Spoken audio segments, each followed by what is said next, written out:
looks like BlossoM might be was blasted. They might be blasted. Looks like BlossoM is on their last legs here, down 0-2 now, and they had the Sonya matchup in their favor, but the lane swaps coming in destroyed their early game potential to gain extra value from the Sonya. Dahaka got extra soak as a result. The usage of basically what L5 did rotation-wise to grab objectives when the commitment was there for the top lane Dahaka. The triple gank that failed, where they brought the Karazim and the Rhaegar to try to get kill, didn't work out. Well, we're headed into a third game now, and all hope is not lost. Their drafting looked promising, at least on Sky Temple. They banned the Zarya. They did their homework. And maybe, just maybe, with this next draft, they can bring it back. Yeah, just maybe, but I don't think... Still, to this day, they're keeping the hyper carry for BlossoM, but I don't think it's still fitting them too perfectly. They should... I think it's about time to go back, just maybe bring in some surprise cards, like some mages, which has been working pretty well. Sometimes Wiz's Medivh can be a turning card for them. Of course, they're up against L5, can be very tough. But right now, it seems like L5 is just having their day. And 6 spell towers and game number 2. Game number 3 should also be okay. But this is about time when BlossoM, if they strike back, I think L5 will be very surprised. I think so too, and I think maybe this is the one where you pull out the Medivh strat. Yep. Maybe we go to Spider Queen. You do some Medivh stitches. BlossoM's favorite too. Yeah. Maybe you just let L5 take their first top tier S tier pick they want for first pick, but you draft against it. You draft your own style. You break the meta. Maybe that's how you could do it. I mean, BlossoM's done that many times before. Competitively in their history to take games off of big teams, defeating MVP Black at the beginning of Phase 2 with the Cho'Gall pick. Infernal Shrines could be another map pick where they try to draft into that. I feel like that one's a little bit more obvious. It was banned away from them several times on the map, and I imagine if they probably tried to do that again, it would just be an RL ban from L5. But there are ways to kind of play around this. I think we're probably going to go to Cursed Hollow if it's L5's pick, and it is their pick. This is kind of how it always goes with L5. Always the Sky Temple into the Cursed Hollow. It's just how they play it. And that's what they like to do. And the maps they feel comfortable on. BlossoM has been struggling with the shot calling and their decision to distribute their resources, their players, how many to send up top, to mid, soak in EXP for camping. And that's been the favorite of L5 so far. And this map is the map which they excelled at to the end. I think BlossoM will have similar problems as they had game 1 and 2 unless they bring something else. And this is also the map for Wiz's Medivh. I think he can do some parts and slightly move away from the double tank, double support. Yeah, I mean, I think when you're talking about supports and carries too, like Genji as a solo DPS is just never consistent enough, unfortunately. He has burst damage with the Dragon Blade, otherwise he's mostly poke. And you need your tanks and your solo laner to actually do enough damage to actually get you those kills, which just has consistently not been happening. Alright, all hope is not lost. They will ban the Genji, speaking of which. Not away from themselves, but away from L5. L5 can just stick with their Tastar and Avatar ban. I think they will very, very likely going to. This one also, Avatar can provide a lot of damage, especially late game when you have a gank attempt, especially some heroes like Zeratul. Those stealth heroes gain a lot of value when they make those gank. I wonder if BlossoM will actually pick the Abathur here and try to run a comp with that. It's very risky, but I think they need to take crazy risks in the draft right now if they want to take a map. If they try to play tryhard too, remember that, and by that I mean play absolutely meta and play as if they're as good as L5 and mechanically, which they are not. If they do that, then whoever they play against next also knows how they're drafting and what they think is the best, so they show a lot. I think in this third game, you really just pull out the extra strategy.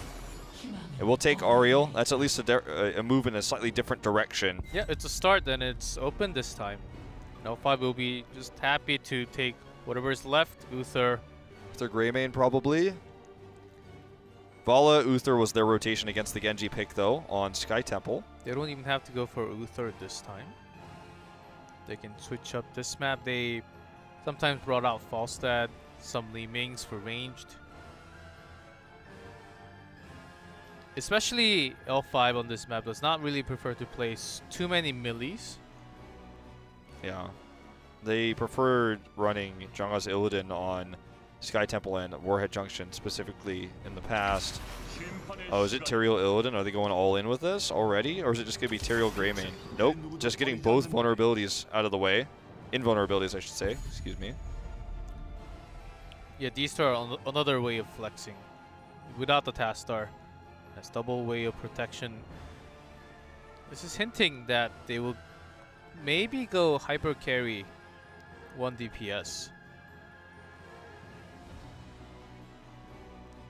There are lots of tools though. L5 can utilize Vala, Lunara, even Tracer sometimes.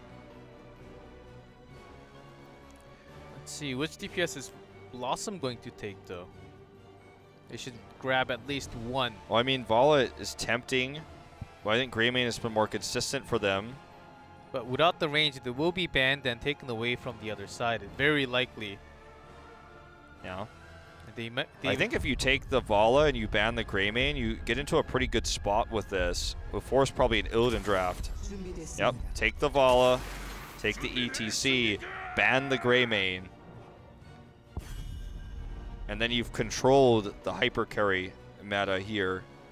Doesn't mean that L5 can't run Illidan Li Ming, and they absolutely will. And they have BlossoM has very limited opportunities to run the Arthas. Or sorry, BlossoM has limited opportunities to run the Arthas. So I think that's the fallback plan here for L5. Does it mean that this is a mistake for BlossoM if they've taken this path? No. But it at least moves L5 out of the meta and the comfort zone that moves them away from what they've been practicing more than anything else. But L5 already used lots of Lunara against the Vala to counter the range. SCSC has been dominant on that Lunara. I wonder if BlossoM will use their ban card to actually ban one of the DPS that can be countered to Vala. Lucio? I think they're going in with a support choke. Very likely they will also take Rehgar themselves.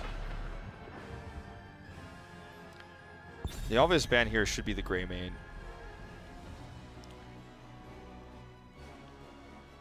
However, if it feels too predictable, what everything else that will happen, could ban the Illidan as well. Problem is that you still give the Rehgar to L5, and they still have strong, so double support for the Greymane. I feel like the Illidan is at least more counterable. The Illidan Li Ming is more counterable than the Greymane. So I don't think they're thinking along the same lines as me, because if they were, then they would have locked in this a long time ago. There are still lots of choices. They can also think about tanks possibly. Tyrael may be the only tank needed for L5, and the rest could be just okay. So in case that speaks more to the Illidan, I think. Illidan and other DPS choices, even with Greymane, they can't really snipe one because L5 has a giant hero pool, so they want to just lessen the power they could have with the Avatar pick. Well, I think this very well could just go down into a... This could still be a Greymane Illidan. This could be a Greymane Sonya coming out for L5. There's no fear of Johanna because ETC is already picked early. The standard one will be Lunara, as I mentioned. Sure. And last time they also brought in Sergeant Hammer. I don't think it was L5, but still. Yeah, you don't need Hammer with this, though. You're not too worried about the bot lane because you can dominate mid instead. Hammer can control that if that's how you want to approach this map. Play it like it's Dragonshire. Will be Lunara and the Kharazim. So the last pick will be the solo laner. Interesting if we'll ever see a Lunara Sonya game. Don't know if we will. And now for BlossoM, how do they deal with the Lunara? Lunara's going to give the extra sustain in that 3-man in the bot lane in terms of damage. Extra wave clear. Valis should still win out. They have ETC, so if they end up losing that somehow exchange-wise, they can use ETC to counter-pressure the Lunara. Come on, BlossoM. This can be your last chance of today. Cho and Illidan, yeah. No, Cho and Gall, you really think they could pull it off here with the Ariel? I don't think so. Not leaning towards that one. Let's see. Zarya. So it's the Sky Temple draft a little bit here. Actually, the Falstad coming out, though. So bringing out the Global. So they are definitely playing a different game. They're going to try to control the early game hard. They have Zarya, ETC. Falstad can push hard there, too. They have Vala for good sustain. Then they'll send Falstad to be the solo laner after the early game. They're going to force basically lane swaps and responses out of L5. Then Dehaka for L5 to just response for the Global. Maybe they don't even need the Global. Let's see. I think with Falstad coming out from the other side, I think you do need to catch up because there's also ETC potential with the stage dive. Dehaka has been the choice for Jungha many times.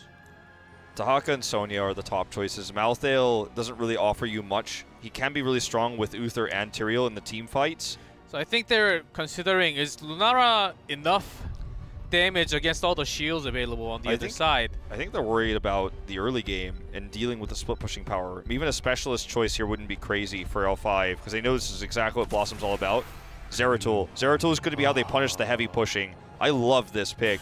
They've already figured it out. They already know that what BlossoM wants to do is to destroy everybody at level 1, try to get a massive lead, disrupt the meta in terms of how laning works, in terms of the hyper carry meta. It's exactly what you wanted from BlossoM. It's what they're doing, but L5 has tried to find the answer here in this Zeratul pick. Yep, they can just go back, and of course the old Falstad counter is a Zeratul, and the threat actually gives a lot more pressure to Falstad, so he cannot fly away all the time. All right, guys, we are going into what could be the last game of the night on Cursed Hollow. BlossoM, got a cool enough draft to get a second intro music playing. Yes. Let's go into this third and potentially final game of Cursed Hollow.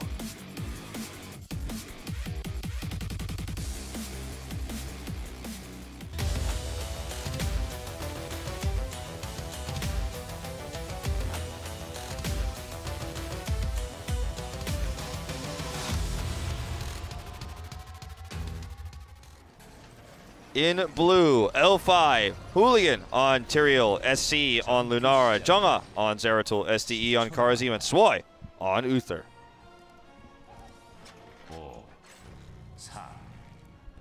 In red, BlossoM, Wiz on Falstad, Gondar on ETC, Mora on Ariel, Dudu on Vala, and No Chat on Zarya. Wiz on Falstad this time. There were two favorites from No Chat, the old Falstad and Zarya, so Wiz. Ooh. So because L5 knew what BlossoM was going to do, they took a risk in one sense, and they went mid because they knew they'd get there faster. And then if BlossoM had gone mid too, they would have met them and fought them. They don't have as fast of a clear in terms of structures that BlossoM has. Remember, this is the idea behind the Zarya pick. It's the level 1. They want to dominate. They have so much sustain here. And they're actually then rotating from mid to top to do the same thing to bully Falstad up there in the solo lane. This is actually a really funny sight. B-step, sprays. That's all you can do. That's all you can do. Zarya is trying to push the bot fort down completely now. Zeratul alone will not be able to do much against this, to be honest. He will live for a long time. He'll threaten if anyone makes a mistake, like Mora is right now. In fact, Mora, if Jungha were in position, he would literally kill Mora right now. So he's down there for the potential grabs, the potential kills there. Falstad is having to come back now. What a crazy world it is, though, that L5 with this comp will actually be able to do the same. In fact, might even be able to do more. So they're trying to, because it's taking a long time, they're trying to punish. Vala is coming up, Ariel. Ooh, Karazim dies. They don't even need the rotation up. Nice catch from Wiz. Falstad's going for the flight. They're looking for the kill. Onto SC. Wiz might die, though. I think they're worried about, oh, the heal comes in time. But nice punishment coming out from BlossoM. Great rotational work.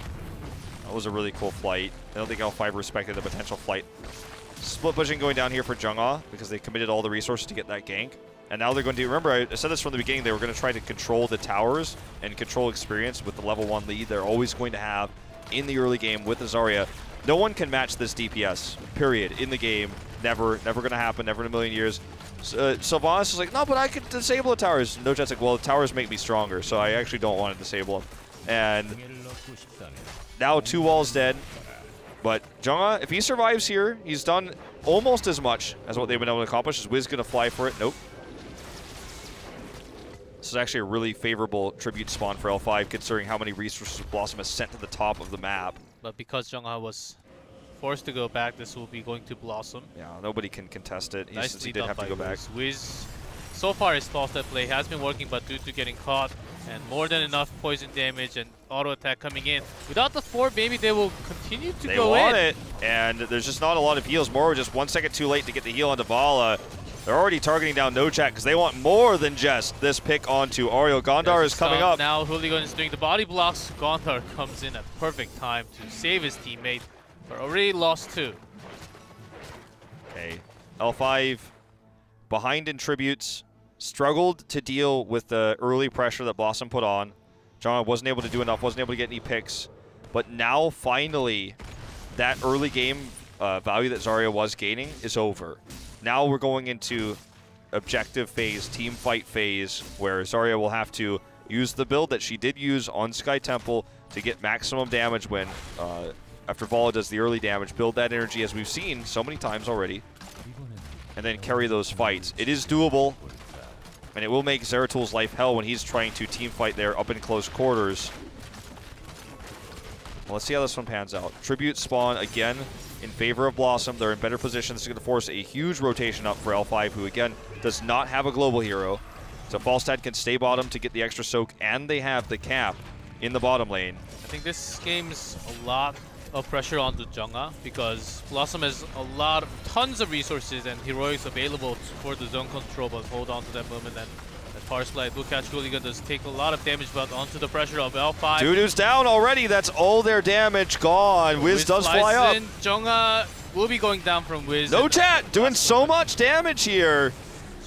It's not going to matter at the end of the day. 2 for trade, and Jungha survived that somehow. Yeah, Wiz also will survive. So 2 for 3. Nearly a 2 for 4. Jungha gets the tribute.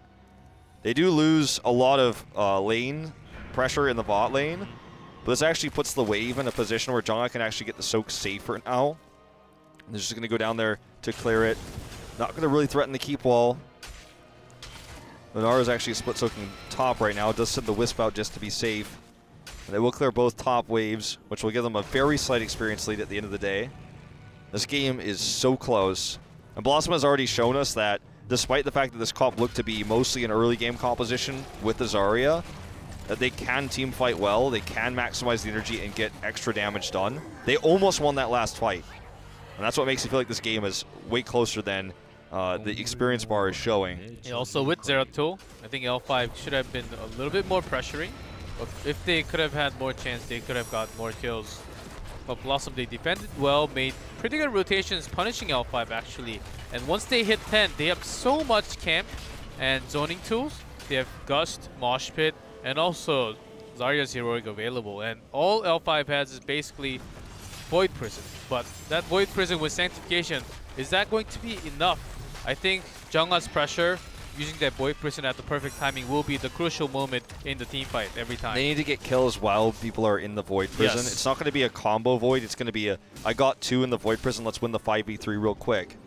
And then afterwards, the fight is ours sort of scenario. Sure, you can combo the Thornwood Vines with it, but then you're really reaching at that point. All right, it is going to be Expulsion Zone. We did see 1 Graviton Surge recently, so I always have to check. I knew it was very likely to be that for the zoning potential. Hinterland Blast is also being held. Mosh Pit plus Blast?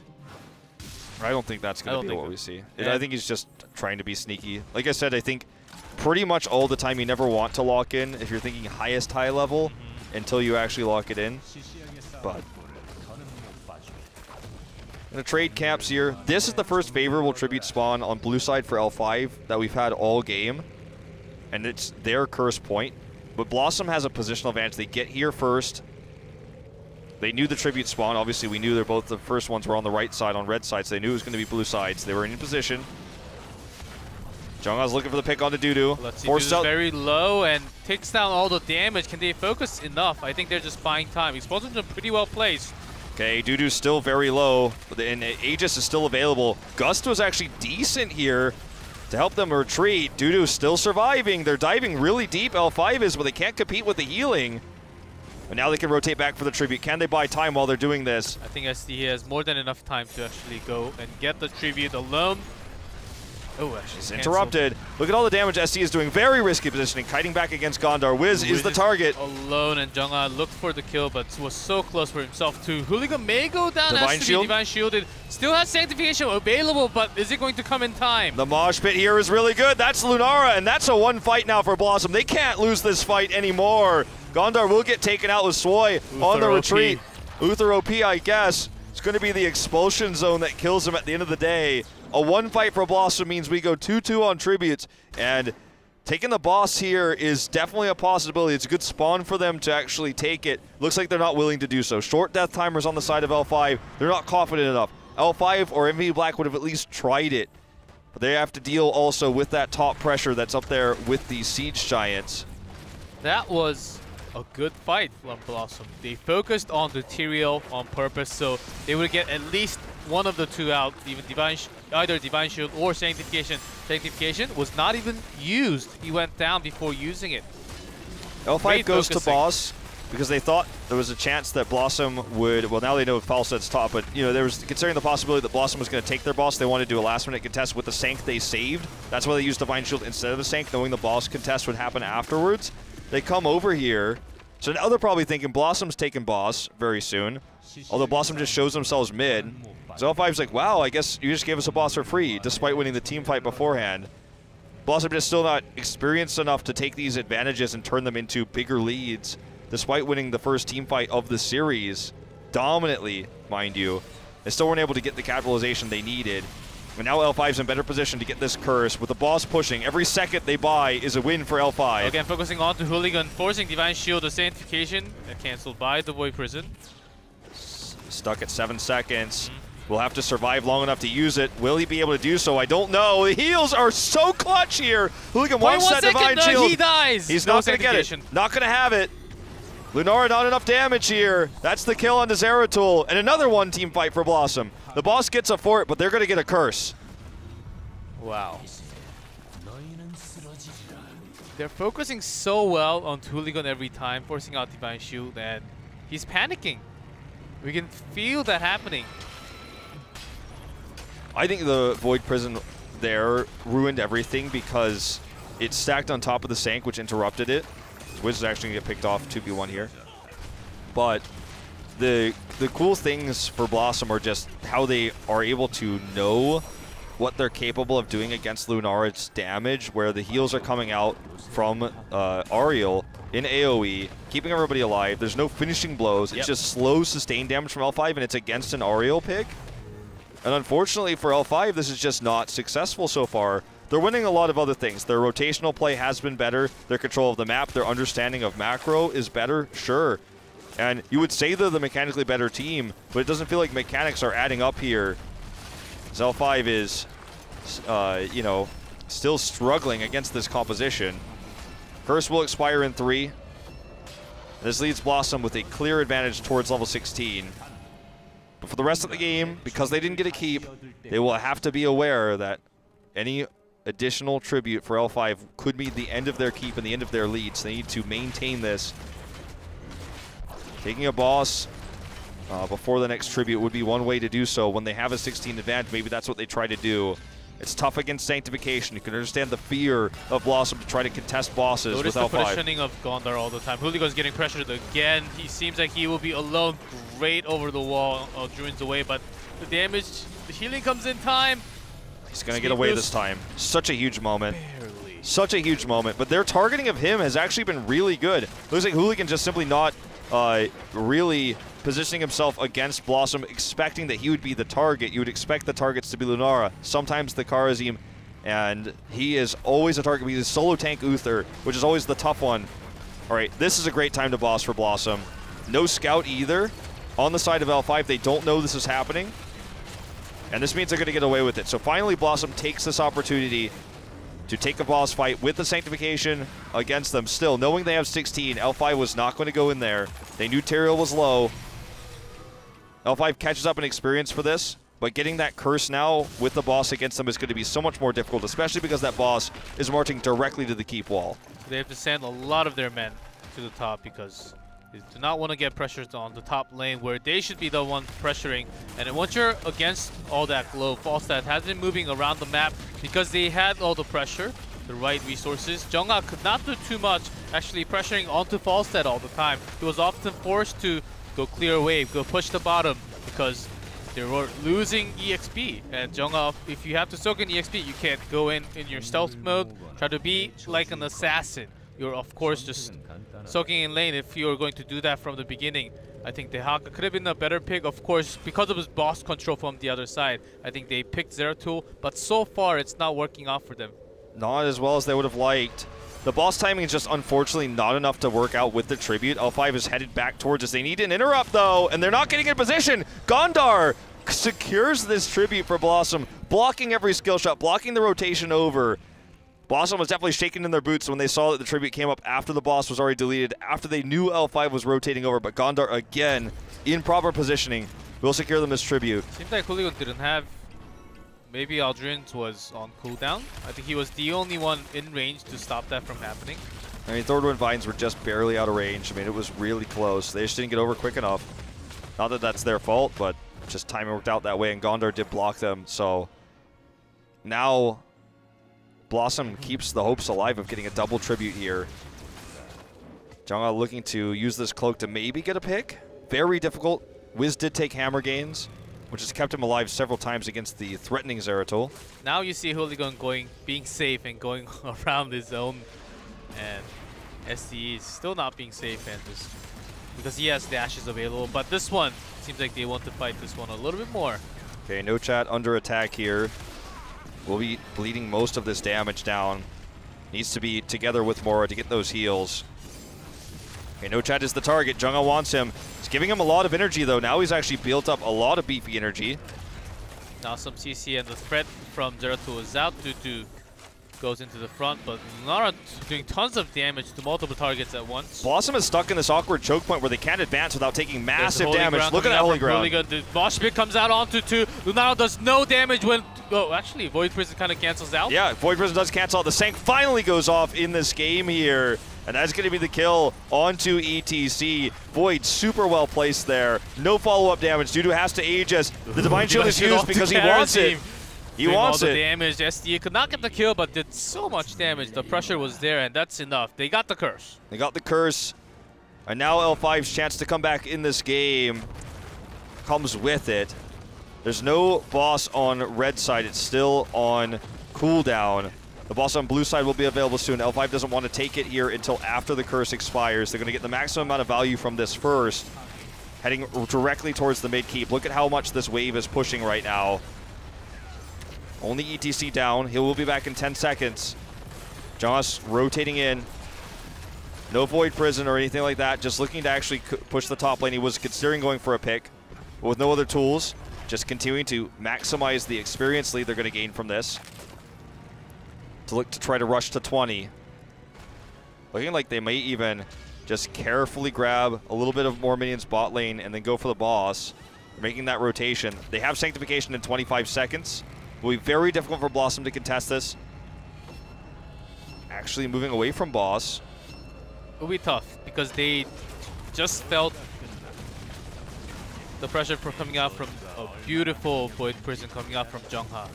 Great Mosh, perfect pair up from all the free damage. Could have been done from Dudu, but that was all cancelled by one Void Prison coming out from Jungha. So knowing that, I think they were a little bit pressured at the same level, so they're not going all in. They could have gone all in if that team fight didn't go towards L5. They had more confidence to go in. But now after that team fight, BlossoM is slowly approaching. I think this is a better timing too. Falstad should come in anytime. Okay, BlossoM will need to come in, but I think they're too late. So super obvious what L5 was going to do. An indecisive decision. SDE doing tons of damage already. Now onto the chase SCSC. Well, this is definitely going to be a tough retreat for BlossoM. Will And while they go in with the Void Prison and try to stop everyone from retreating. They need to 7-sided strike. They need to mount. They need to hearth and get back home, or before this boss starts to work on this keep. It's already slightly damaged this keep wall. All heroics available on the side of L5. Gondar is in a lot of trouble. The Void Prison goes down. Jungha doing a ton of damage. Nochat is alone, barely gets Aegis, but is he going to survive with the shield available onto himself? He goes down first. And Sanctification is available for L5, so they can push all the way in. Okay, they're looking to finish this keep off now. They've got the good poke here with Lunara. They need to be careful, though, with even Zarya dead. Very risky. Wants to come in, and Jungha does forces the power slide. Do not hit the Holy Ground, though. They cannot actually grab the pick. Holy Ground just slightly off there. That was what they wanted to actually get that kill. All the while, Wiz is actually soaking extra experience, does defend the mid keep. And that means that BlossoM is only half a level behind towards 20.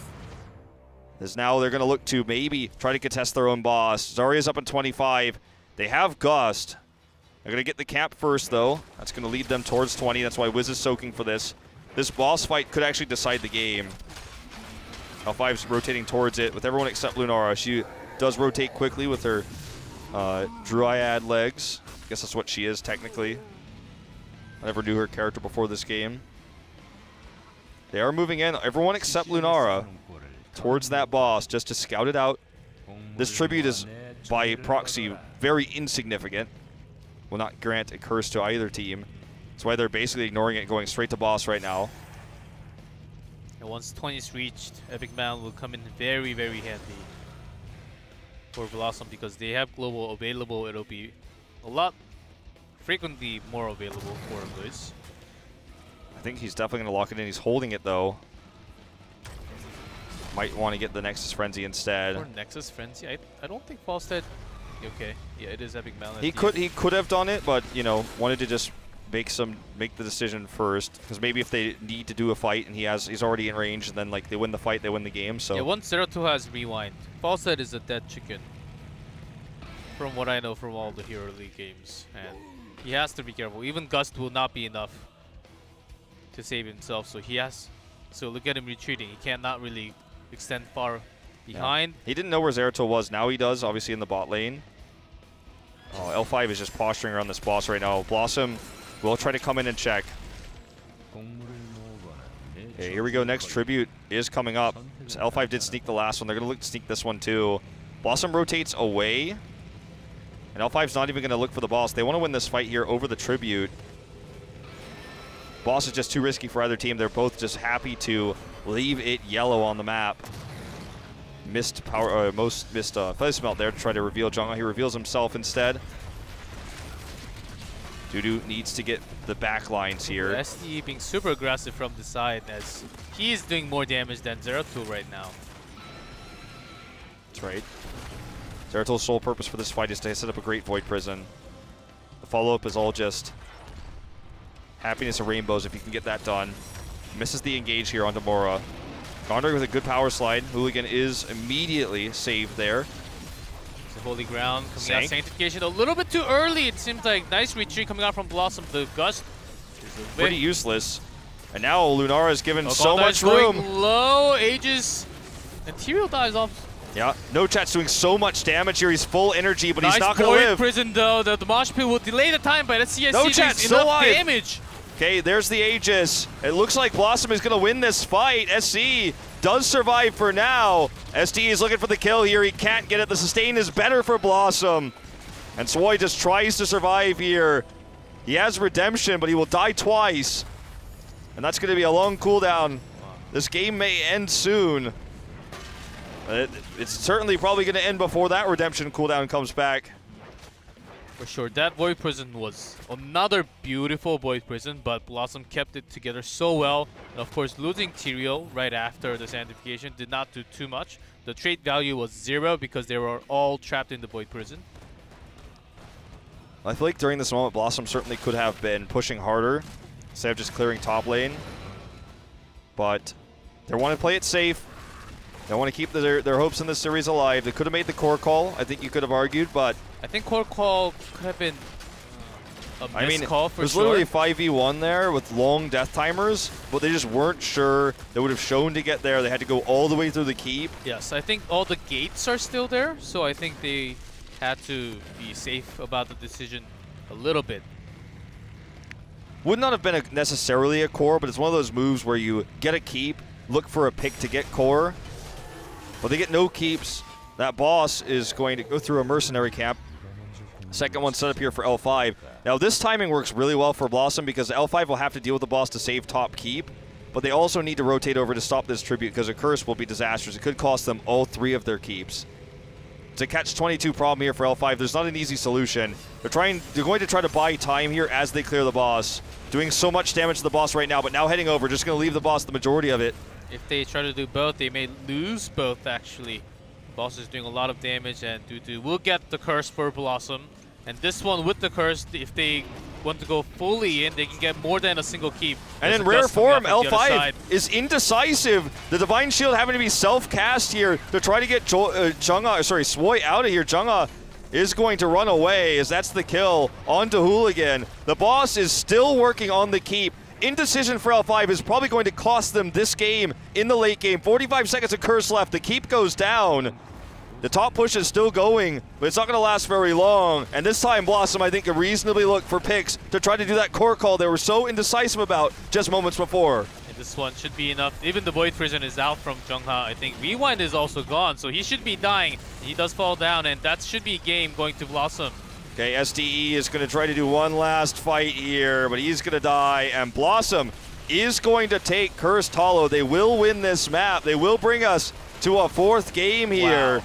Very well played, very calculated, strong in the draft. Better team fights here with the Vala versus the Lunara. And BlossoM takes it with some critical mosh pits. Gondar, yet again, proving his worth on the ETC. His ETC play was incredible. They're focusing their strategy in game number 3 to focus on Hooligan from the beginning. I think he was very tilted after dying twice, and he didn't even drop a Senk until at least 11, 12 minutes in after hitting that level 10. So he was very frustrated after dying twice, and that worked out great for BlossoM. And this really makes it seem like L5 will not be able to pass MVP Black. They cannot lose games to teams like BlossoM. Black will have to lose more games to similar level teams and lose a series in order for that to happen. So why everyone at L5 looks so upset right now in the booth, because it's losing this one game, even if they win the next one, is so important. Was it removes how many points they're going to get. They're only going to get 2 points for the series. Assuming they win the 4th game, maybe they lose it. They have to go to a 5th game. The comeback potential is definitely real here. I think that the momentum is now in BlossoM's court. And we get that rare game number 4, G-Clef, between these two. So now we're going to head to a different map, probably the map choice of BlossoM. And that Spider Queen map we were talking about may be coming out. I think that might be where we're headed. Yep, because BlossoM loves to play on that battleground. I think their strategy works the best on that map. And Gondar really proving his worth on that ETC.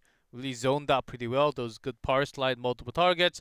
Mosh Pits has a pretty good timing. It was cancelled by the Void Prison, but it's exactly what you want. You want the Void Prison to be used as a defensive tool, not as an offensive tool. And that was always used as a defensive tool, and they got to win right after. Great use of all the ETC power slide. I love ETC coming back in the meta with Mosh Pits, and because he's my favorite hero too, the most played. Remember too, though, that also some of the fights we saw there were just Ariel out healing the Vala damage. Vala versus an Ariel is very difficult. Vala without an Ariel can work, but Vala against, or sorry, excuse me, Lunara against an Ariel is very difficult to use, and Vala can be difficult to use against an Ariel if she has a good battery, but when Ariel has the best battery in the game that she could ask for, the Vala versus Lunara, who does slow damage over time, and in an AoE where Ariel is just there to heal all of that, it works out really well. So I'm guessing one of the players needed a break or something, but finally we are going to that map that we expected, Tomb of the Spider Queen. Best map for BlossoM. Maybe the comeback is real. Hey, it's my birthday. I want to see something crazy happening. Going to you Spider might get Queens. your wish. Yes, and my wish is my wish starts with C.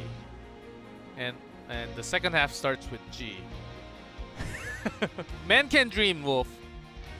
Men can dream, but dreams will be shattered by the harsh reality of the meta. That's so true. Or of life, whichever way you want to see it. I mean, life comes at you. Life has a anytime. pretty big meta. You know, the meta right now is, as it has been for the past few decades, is to go to school, go to college, get a job, get married. That is the meta. And watch esports all day. If you fail to adapt to that meta, you might find yourself jobless. You might find yourself on the street. Thanks, Wolf. Very encouraging on my happiest day.